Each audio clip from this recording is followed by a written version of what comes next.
ठाकरे गटाचे खासदार संजय राऊतांनी श्रीकांत शिंदे यांच्याबद्दल पंतप्रधान मोदींना एक पत्र लिहिलंय। श्रीकांत शिंदे फाउंडेशन अंतर्गत राबवल्या जाणाऱ्या उपक्रमांसाठी आणि या उपक्रमावर आतापर्यंत झालेल्या खर्चाचे नेमके स्रोत काय, या कार्यासाठी ज्यांनी कोट्यवधी रुपये दिले ते दानशूर कोण आहेत, ही सगळी माहिती नागरिकांना मिळणं आवश्यक असल्याचं संजय राऊतांनी आपल्या पत्रात नमूद केलंय। या संदर्भात संजय राऊतांनी एक ट्विट केलंय। या ट्विटमध्ये ते काय म्हणतात आपण पाहूया। संजय राऊतांचं ट्विट असं आहे की चंदा दो धंदा लो हा खेळ महाराष्ट्र राज्यात देखील सुरू आहे। त्या खेळाचे सूत्रधार आहेत मिंधे सरकारचे बाळराजे।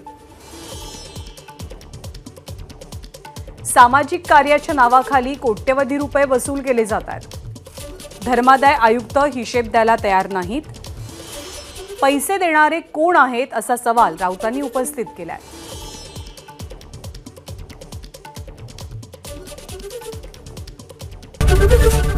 एबीपी माझा, उघडा डोळे बघा नीट।